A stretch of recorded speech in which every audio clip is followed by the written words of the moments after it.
What's going on, team? It's your boy G, and we back at it again with another review. Today we are going to be reviewing Top Gun Maverick, a must-see epic action thriller type movie that'll have you so locked in you be ready to fly playing yourself, bro. Like, no cap. Wow, this is my dream.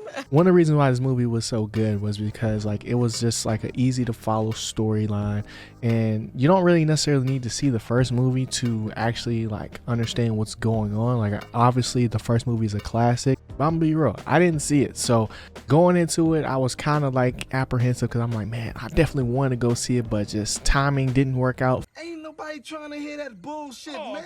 But like, I don't know how it's going to even top this one because this movie went stupid. That's a fact. Because the tension in the movie was so high, it really had me just like, yo, like, you, like, what am I witnessing right now? Like, I understand now why people mess with Top Gun, bruh. Thank you. They had a very entertaining cast to go along with Tom Cruise as Maverick. So you had characters like Hangman and Rooster and even Hondo, you know, who had some funny moments in that joint. So overall first impressions, bro, this movie was freaking awesome. But at the end of the day, the main question is, does the sequel live up to the classic, man? Does it live up to the hype? So in this video, we are going to break that down, and by the end of it, you'll be able to decide for yourself.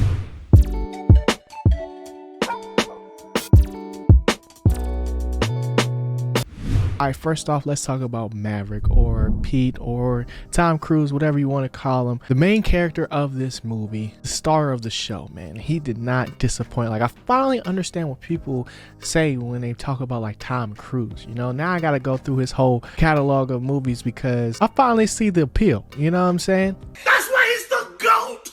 The GOAT! But as the main character and coming off a classic like Top Gun, you know, you would expect to see some character growth throughout the movie, like some major character growth, because obviously like the movie is going to be pretty much the same, not exactly the same, but like the same premise, like Top Gun school, which if you're not familiar with, is basically the best pilots in the world come to this school to learn from the best, complete a specific mission that like really like only they can do, right? Maverick being the main character, he's going to have some concrete character development to show growth over the past years, because this has been years in the making, right? So they kept it pretty simple and to the point when it comes to that, because his main issue in this movie or trope was to basically let go and, you know, let people sit in the pilot seat, right? Like, Maverick is the #1 like best pilot in the world, right? Like Doctor Strange, he's used to having a knife in his hand, right? He's used to handling things himself, but now in this movie he's tasked with teaching everything he knows to the next generation. So that was a pretty big moment in this movie, and it had me excited to like go on this journey because the way the movie starts off, like he's kind of like at the edge of his rope. Basically they ready to kick him out the military as a whole. What? You know what I'm saying? He's been a test pilot, basically flying spaceships. Basically flying spaceships, and they ready to cut the funding and move on to like AI technology, you know what I'm saying? But Maverick not ready to go. He ain't ready to let it go, man. So that was his main thing. We also had other characters like Rooster, who was played by Miles Teller. His dad was Goose, right? So he has daddy issues. Not only just dealing with like losing his dad at a really young age, but also Pete or Maverick trying to step into that like father role and not really doing a great job of it, because, you know, men, like, just communication doesn't always work. I'm just here so I won't get fined. And then we also got Iceman, or Val Kilmer.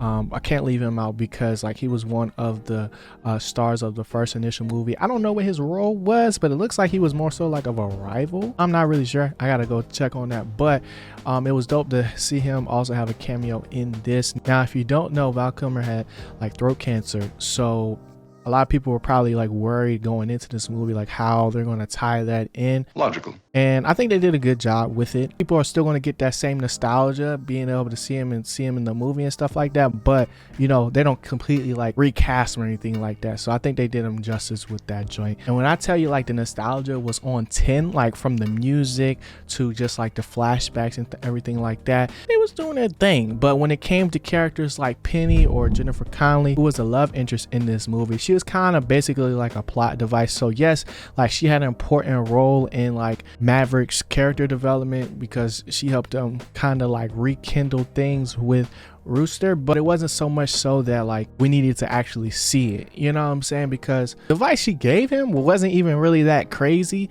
and he didn't even really use it. What was the point? It was one of those things like, oh, that's nice, but it was also kind of corny at the same time. I'm not mad at it, but it's just like one of those things like that had to happen. And of course, you're gonna have to have a rival type character in a movie like this, and that was Hangman or Glenn Powell, who was like corny, but at the same time, like he had this thing about him where it's just like, you're not horrible. I'm still not really rocking with you, but I get it, you know what I'm saying? But one thing I do really like about this movie is that like everybody had their moment, whether it was a comedic relief or it was a moment to like really set the tone. And it really gives you like a mix of emotions in those moments, and I think the cast did amazing.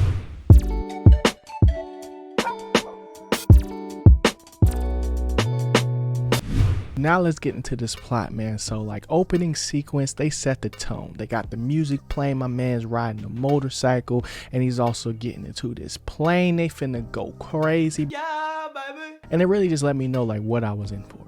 Right? Obviously this dude is professional, but he likes to take risks. So as like a new viewer, that was like really good way for me to like understand what this world is and what to expect from like my main character. Like I said earlier, like the storyline was really simple. They laid it out from the beginning, from the timeline to what the actual mission was, and they laid all the cards on the table as far as the characters and who was going to be in it. It also gave us like a quick breakdown of like what Top Gun really is, while also having like a lot of nostalgia and like purposeful flashbacks, which is a key thing, because for me, I hate flashbacks that not necessarily don't mean anything, but like they'll keep showing the same one all the time. You know what I'm saying? That's one of the biggest things that I hated about Shang-Chi. Like they kept showing the same thing, and it's like, bro, we get it. You know what I'm saying? We see it for the first time, like we get it. So the high pressure moments led to amazing payoffs, and yes, there was like some catchphrases that I won't say didn't age well, but it was more so like, okay, like I get it, like You're a goddamn genius. I'm glad it just wasn't like nostalgia overload. You know what I'm saying? Like this movie really stood on its own 2 feet,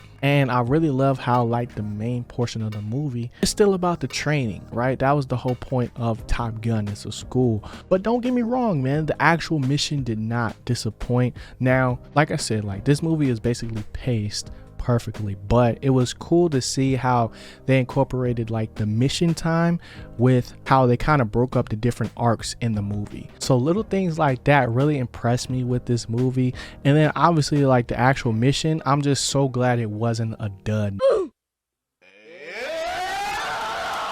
The plot armor was definitely heavy, just to be expected, right? Was able to find a base that had a plane that they could fly and nobody else saw them. Like it was crazy, bro. Y'all gotta go see this joint. And they ended it in a great way too, because it was like a happy ending, but also there was closure.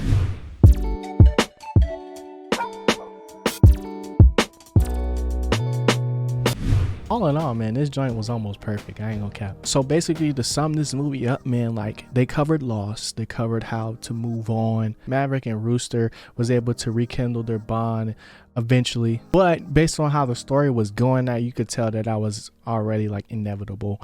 Everybody made it back home. Like it was amazing, bro. Like the planes go crazy, the music and the sound of the planes, bro. It's just like you really out there. They used real planes so that they was actually like shooting the cameras at the planes, and it was like actual live footage. So that is like insane. It's definitely one of the best like military type movies I've ever seen, for sure. And to answer the main question of this video, like Top Gun Maverick definitely lived up to the hype, man. Like, and one of my friends I went to go see it with actually said, I was like, yo, like you don't even really need to go see the first one after watching this. You know what I'm saying? So that says a lot. So that's pretty much it. Let's get into the G-File score.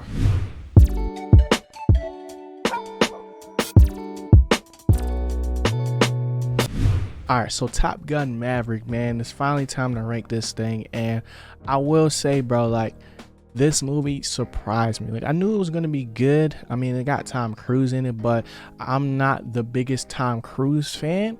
Like I just never really got the hype, but now I understand. Now I get what people was talking about, because it wasn't even necessarily like his role in this movie. It was more so just like the movie in general. Like I get why Top Gun is like one of those things. It had action, it had suspense, it had me on the edge of my seat, bro. Really not thinking that they was going to win or even be able to complete the mission. Like I thought a couple people was going to get body, bro. I ain't gonna cap. But literally one of the best paced movies I done seen in a long time. It had its funny moments and everybody got their shine, bro. So I'm definitely gonna give Top Gun Maverick a 9 out of 10 G-File score. Highly recommend you guys go see this joint. Everybody had like a nickname or a catchphrase or a calling card for their plane. Let me know in the comment section, what would your calling card be? I gotta think of one because I haven't even thought about this for myself. So I'm gonna have to think of one and then I want to see what y'all's are in the comment section, because it's kind of like